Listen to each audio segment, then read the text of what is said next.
Rogers 2 quick strikes. Breaking ball high and away, and then comes back in hard. Let's see what he does here. Right down the middle, and it's lifted to right field. Waiting for it to come down is Wallach. And for the second consecutive inning, Steve Rogers mows down the Phils. 1, 2, 3. Stretch half of the seventh inning. They're on their feet at Olympic Stadium with a score 3-1 Expos. Taking you back to 1981 in the NL Eastern Division Series. Man on the mound there was Steve Rogers and, of course, Tim Wallach making the play. Both of those players are going to be honored this weekend at Expos Fest, which has become an annual pilgrimage for Expos fans where they get to honor the legacy of the team.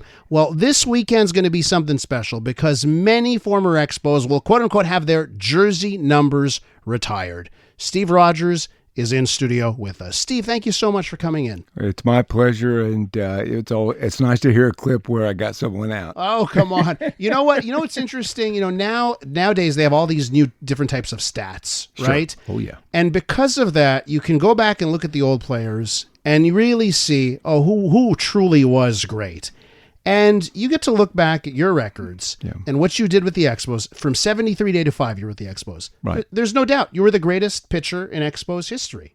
Well, you won a lot of games. I appreciate that analysis, but again, there was one guy that filled the number 45 after me that did pretty good too. That's true. But it was awesome to have been there when it got started, we were in that pennant race in 1973. It was a weird pennant race. I think we were mathematically eliminated on the last day of the season and came in fourth in the division. So that's your first year, right? Where it's a sort of a fluke that the Expos have this run and a bit of a thing of just how bad the division was overall. But then there's a bit of a lull where the team doesn't win for many, many years. Yeah. And then you're a part of, year after year after year of greatness in this city. Yeah. How was it to be part of the great teams of the late 70s and the early 80s? Well, it was awesome, but it was awesome a little bit because we went dry for about 4 or 5 years as all of the cast-offs from other teams, acquisitions from other teams that an expansion team has to play with, as they all moved on.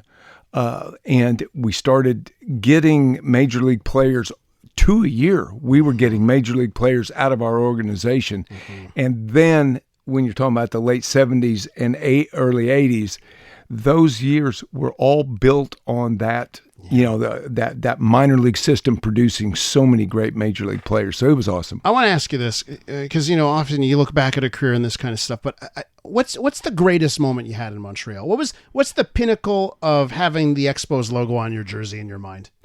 Well, there was an I-Me one and then a team one. Yeah. And the I-Me one was being on the mound to start the All-Star game in 1982 in Montreal. Mm-hmm. There's no doubt that was, as a personal thing, being on the mound with two of my teammates behind me and then another one on the bench was very special. Mm-hmm.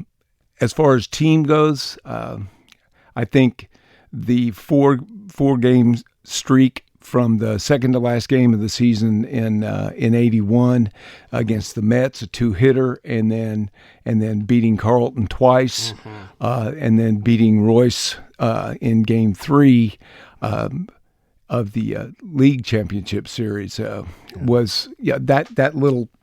Yeah. That time frame was by far and away the most exciting team-wise. Well, this is the thing. The Expos don't have that success without you. Now, we haven't had a team in this city for 20 years. Yep. And, you get to spend a career with other teams and they bring you back every now and again and you get to see the fans and that kind of stuff. We've had a bit of that when the Blue Jays played those exhibition series and we've tried our best. But the guy that does Expos Fest, which is why you're here this weekend, Perry's been doing this every single year, and he packs an entire place, and there's still this love. How does it feel that, there may not be a team here, but there's still something to come back home to, like this weekend? And having something to come back home to, what that brings me to the studio today in this city, this weekend.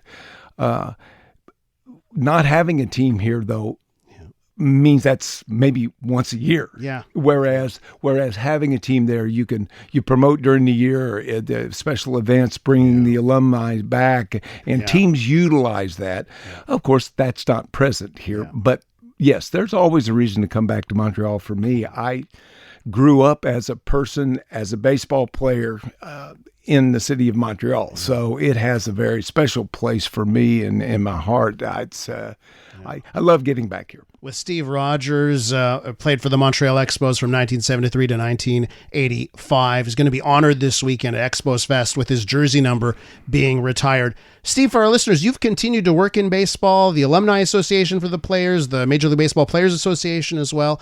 I wonder, there's talk of expansion and there's talk about going to various cities. Do you make the case, when you talk in baseball circles, do you make the case, hey, don't forget about Montreal if and when there is expansion? That case was made by the Bronfman and Stephen Bronfman and the group, and they did everything that Major League Baseball asked them to do. They did it all. It wasn't to be because they weren't going to expand, and they were tempting. They were tempted to move Tampa, but the owners don't like to move a franchise because that basically says we're taking up two cities. Mm-hmm. The one we just left, we can't put a team back in there. Yeah. And the one we just went to is a major league city. That's why we moved it there. So now we don't get this expansion franchise. There's a relocation fee, which is big money, but it's not whatever the $2 billion or $3 billion or whatever it'll be when they do expand. So the case was already made, and now I guess we just have to wait and see how expansion takes place. And I would hope that Montreal would be back in the mix.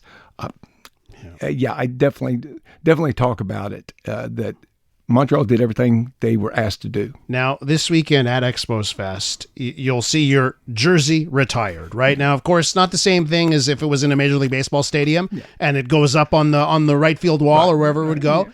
But it's still an acknowledgement that, hey, we remember, and you were one of those guys. If we still had a team, your number would be up there. How does it feel to be getting that recognition? Well, it's very special, and I understand that Perry and the organizers of the Expos Fest were looking to do something different and bigger, and there's some really great ball players that came through this organization, and for them to reach out and put together a weekend like this, it's very special, and it's all for a great cause. And I mean, Montreal Children's and Academia's, the pavilion is it's one of those things that they bring it all together. It's very positive. There's nothing negative about it. It's all good, and it's a celebration. Raised millions now for brain cancer research and to help families who have to stay at the Montreal Children's Hospital as their children receive treatment. Anyone you're really excited to see this weekend? I haven't seen Wallach for a little while. He decided I would see him periodically because he was coaching in the big leagues, and I would see him in my job description with the Players Association. But I haven't seen him for a while, and I hear he's been keeping the golf courses busy. So that's that I would have expected. But again, the guys you play with are the ones that you really get a kick about. Reardon, it'll be good to see Jeff. And again, I'm probably leaving 2 or 3 out, but the end result is it will be old home week when we get together tonight, when everybody finally gets into town. And I guess it's like when your best friends, when you see your best friend that you haven't seen for 10 years and you start a conversation, it's like you saw him yesterday. So with that in mind, right? Like if I were to do a high school reunion, I know what the one thing I would bring up right at the start with my buddies, right? If I saw them again, what's the one thing you bring when you see your old buddies from the locker room? What's the one thing you bring up? It's the level. The importance. A lot of guys will say it this way: I miss the guys I played with. Okay, I miss those relationships, and I think I've been able to maintain those relationships because of my job description for a lot of years. So I've taken it one step further, at least in my mind. It's those relationships that were built in the locker room when you each had exactly the same goal every day and the intense competition to achieve that goal of winning that day. And then you have that same goal the next day and the next day. So you're in there fighting to achieve what your goals are together in the locker room. That makes that friendship a whole lot more electric. It's that shared experience. Yeah, it is. So that's what I miss the most, and then that's what you start talking about. Steve, listen, enjoy your weekend in Montreal. I will be there tomorrow because I don't miss an Expos Fest. I've been there, I don't know how many years now in a row, but I will be there and looking forward to catch up with you and over 1,000 Expos fans, by the way, that are going to be there. Absolutely. It's going to be a great night, and we'll share some stories tomorrow, a little bit more then. The GOAT, Montreal Expos pitching-wise, number 45, Steve Rogers, right there.